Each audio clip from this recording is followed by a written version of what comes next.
Welcome to Go Around Gaming. All right. Today I was going to talk about my opinion on World of Tanks PC. And you know what opinions are like. Everyone has one. Hint, hint. Um, you know, I don't want to get into which one's better because I kind of already talked about that. And I'm really enjoying PC. I'm not going to go back to console anytime soon. Um, I'm enjoying it more um, than console, and that's my opinion. Now, what do I see in World of Tanks that could be a heck of a lot better? Well, first thing is this freaking equipment, right? Everyone talks about this. And my opinion is it's stupid. It's freaking stupid how it's set up. It should be something, I think it should be something like a tech tree where you gain levels as you gain experience and you have to purchase them. That rewards gameplay and, rewards those that put in the effort to gain different levels of equipment. And I think that's the way it should be, not this mixture of honestly junk that I don't even care to look at. It's so ridiculous now. So ridiculous. Horrible nightmare. If someone was to come into this game, never played it, they they would give up right here probably. I mean, people don't want to have to take a freaking class on World of Tanks to learn how to play it. They don't want to have to take a class and learn, It's like I want to get in this tank and play the tank and go up a tech tree, you know? I want to go up a tech tree. I want to try out the tier 10. Those look so amazing. So they come in here and they don't know anything about crew training. They don't know anything about equipment. They click on this. Oh man, it costs a gazillion dollars. Maybe I can get this one. I don't know. Says it'll be a better this. And then what is this? I don't have that. Well, I don't know about what's one's, you know, this looks kind of gimmicky. What is this? I don't have any of these. And it's a nightmare that goes right over their heads. And, you know, so then they come over here and they go to consumables. I think this is set up okay. Don't change anything in the consumables department, okay? Um, I don't think it's unreasonable for wargaming to make money. I'll say this right now. I think it's fine to have things to purchase in game. They have to, support their family and their business, and they have to have this overhead of all the servers and equipment and people, designing things and fixing bugs and making the game good and drawing people in. There's nothing wrong with that. They have to have a PR department. You know how much this stuff costs? Uh, it's a lot of money. So yeah, they should be able to make money, but let's not kill the player base, uh, especially new players that want to come in here and try it out. Let's not make it difficult. Now, for people that have been playing for a long time, you want to give them something to work towards because maybe they have every tech tree tank and most of the premiums, right? So why would they want to keep playing? Well, then they add in things like this.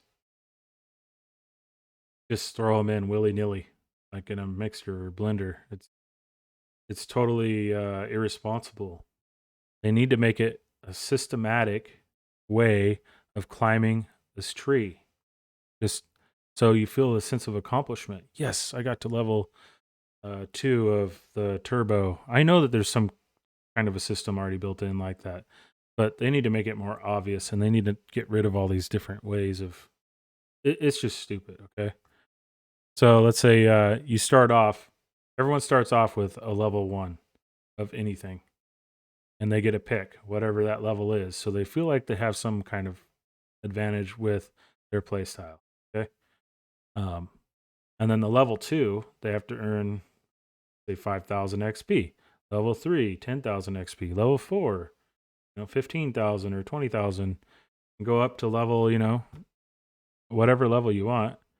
Um, we don't want to get too crazy where the older players can go around seal clubbing and you can't do anything about it, right? but you do want to actually show improvement in the game with the different levels. I think. Um, some tanks, the difference of having a turbo on and not is huge, huge. You can tell that feeling. It's great. You're like, yes, my equipment works. Some equipment you put on there, you're like, nothing. I don't. Did anything even change? Like, I don't really know. And it's just kind of relegated to useless. And but my point is, make it simpler. Make that system simpler. Look, there's even another one. It's called directives that adds to this. Who understands that when they first start? I mean,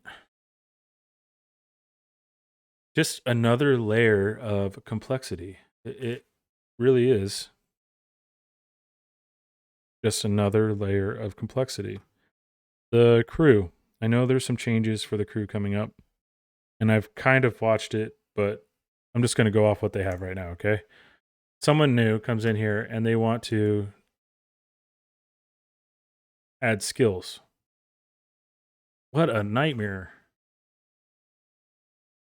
I mean, I can kind of see this is actually set up better than equipment in my opinion, but it's still I remember starting out, it was almost overwhelming how they did it.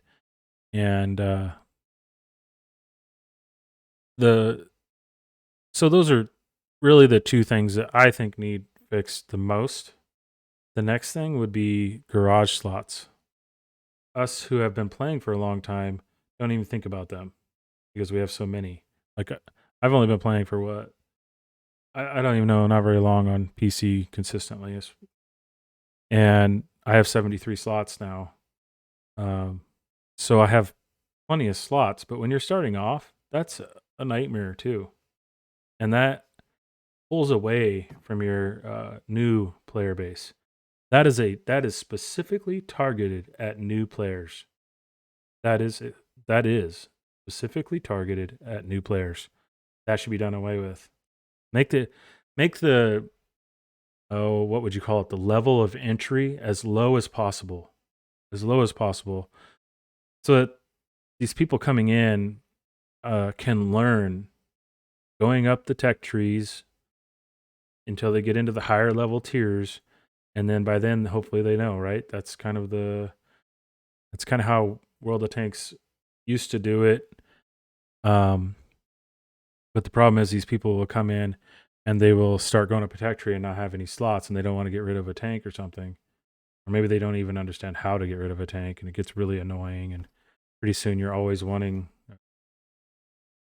needing garage slots, and then you have to start paying gold, and it's directly linked to new players. That should be done away with. When you get a tank, it comes with a slot no matter what. You don't worry about slots anymore. Get rid of that system completely. You don't make that much money off of them. Just get rid of them. The barracks, the barracks is ridiculous too. When you don't have room for people because you have to sell the freaking tank to get the next tank, and you have to you don't want to get rid of the crew, so you put them in this barracks, and you don't have no room in the barracks now. Complete disregard for new players. That is directed directly at new players, and that needs to be done away with. The barracks slots, the garage slots, get rid of them. Get rid of them. It'll help new player satisfaction. Trust me. Coming into this game, it was ridiculous. Um, Man, I really can't stress that enough. The store, I think console has a better setup for the store, and but it's not horrible. The tech tree setup is honestly kind of lazy.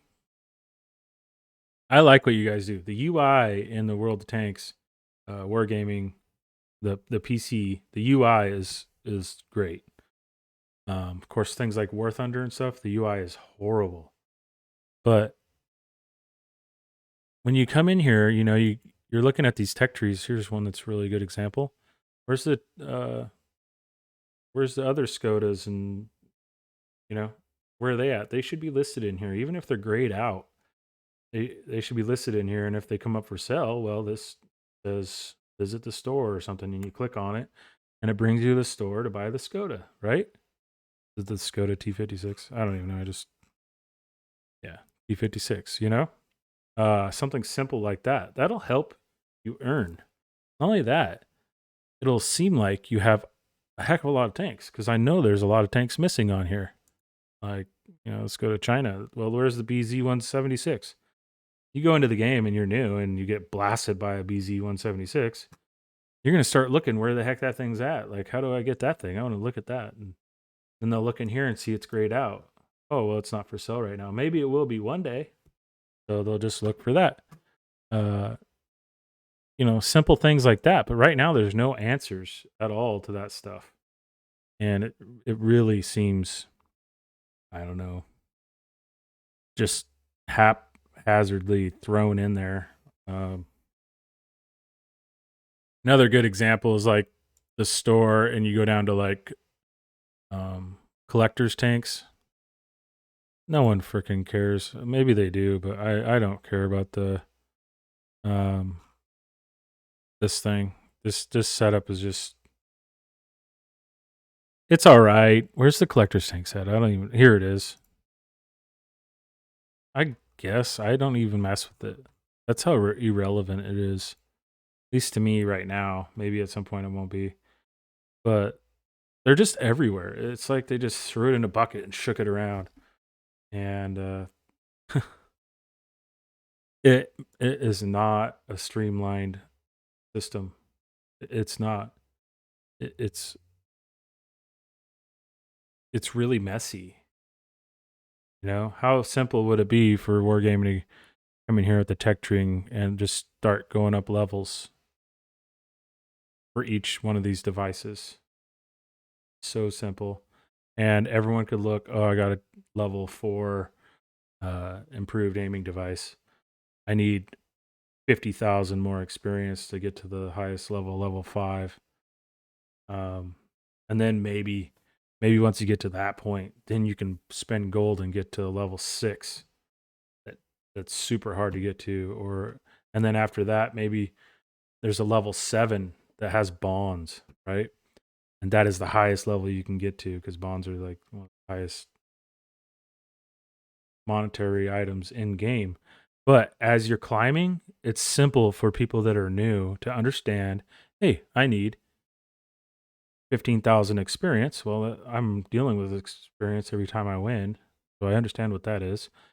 And I need, 20,000 silver or 200,000 silver to buy that first or that second level equipment. And it just goes up until it gets to like a gold piece of equipment. And then let's say a bond piece of equipment. That's the highest level you can get to. And, it should be a pretty big difference between the bond piece of equipment and the level 1 piece of equipment so that there's a sense of accomplishment and you can tell the difference it makes when you're using it. I don't see anything wrong with that. I think you should reward players that play a lot and spend money in the game. They should be rewarded in some way. They have to get some kind of reward, or it's no reason for them to spend the money, which means wargaming goes down the tube and they don't have any money to improve the game. So yes, there should always be improvement, even if they use financial incentives. And I think these boosters are actually great. Sadly, I'm really low on credit boosters, but I actually think they're fine. Nothing wrong with that. I do think the system, when you buy premium time, you should get a little bit more perk. I don't think you should lose much silver at all if you play with premium, even if you lose. Um, you know, if you pay for premium time, like I got 400 days here, that's money I paid to improve my XP and silver earning, and I don't want to see a negative silver earning on a game where I did damage, and let's say I was even like the highest damage dealer in the game. but we lost, and so consequently, I lost 10,000 credits, whereas I would have won 100,000 credits if we had won. That's too much of a it's too disparaging or whatever you want to call it. It makes it to where I feel kind of gypped because I spent money on premium time in order to not lose credits. So I think that needs tightened up a little bit on the lower end. Yeah, I know I'm not some freaking ace guy that goes out and makes 200,000 every game, which there are those, but those guys earned it. Okay, they put in the time and they are good. Um, so the matchmaking, there's a lot of like conspiracy theories. I feel like, but I've also noticed trends in my own gameplay, and it might be the times of days, times during the day that I play, but I can go like one time I went, I think it was 17 straight games of losing 17 straight times. And then I had to play. After that, I started winning constantly. And you can't tell me my gameplay changed because I was doing the best I could. I was like top three uh, all the time on the losing team. So there's something there. Okay. There's something that needs tweaked in the matchmaking. And you, know, you obviously can't win every game, but there's a problem when I can go 17, 18 games straight losing and still be the top three players on the losing team, or even the top consecutively, and something's keep having losses. So it kind of feels like a gambling machine.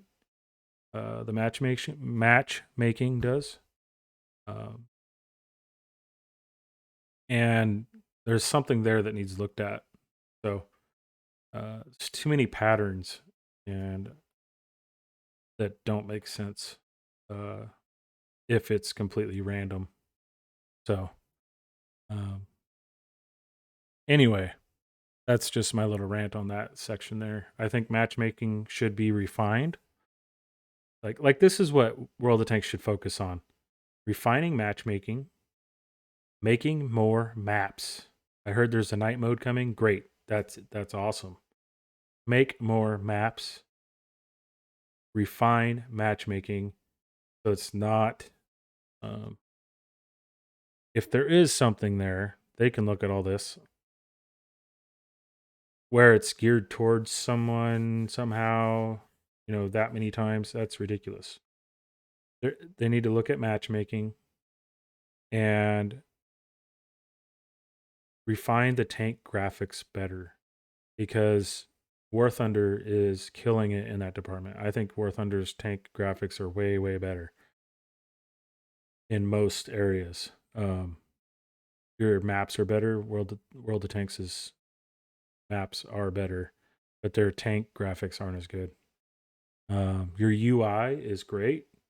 The way it looks, the way it functions is great. It could be simpler, obviously. Sections of it could definitely be simpler. Um, these banners, I kind of forget that they're even there, but I do use them every once in a while. So this is just my 10 cents for whatever it's worth.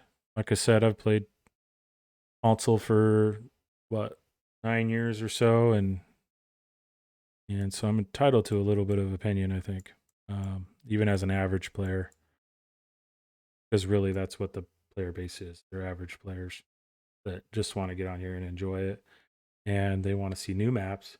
They want to see exciting new tanks, but they don't want to see moon tanks, moon rocket tanks, that are flying around. They don't want. You got to stick to your core game. What is that? As somewhat historical tanks, you know. I know they can't be perfect, and maybe even ideas are fine, but don't get into like rocket tanks like flying around and you know what I mean, losing really what you're focused on and forgetting what business you're really in. That's really what they're in danger of whenever they bring in really odd stuff that, has laser zappers and crap like that. They need to stick to more historical gameplay. So, uh, and I love the angle systems. I love the way the penetration values and all that stuff works. I think that's great. Um, I think the tank modeling, as far as like armor and everything, I think that's great. Uh, really, I enjoy the game. This can't be all negatives, okay? I enjoy the game, and if you're watching this, you probably enjoy the game or enjoyed it. And I don't want to totally knock it because it is exciting uh, to earn or buy or get a new tank, which I have no problem with premium tanks or buying tanks. Um, it is exciting to take them out and see what the differences are and learn their play style. And I honestly don't have a problem with kind of OP premium tanks. And I understand why they do it. They need to pay bills, okay? But the tech tree tanks should always have some reason to get them. So anyway, this is just my 2 cents, 10 cents, 1 cent, whatever you care. It doesn't matter, I guess. This is just my opinion, and you can like it or not like it. So let me know what you think, guys, and I'll catch you on the next video. Thanks for watching.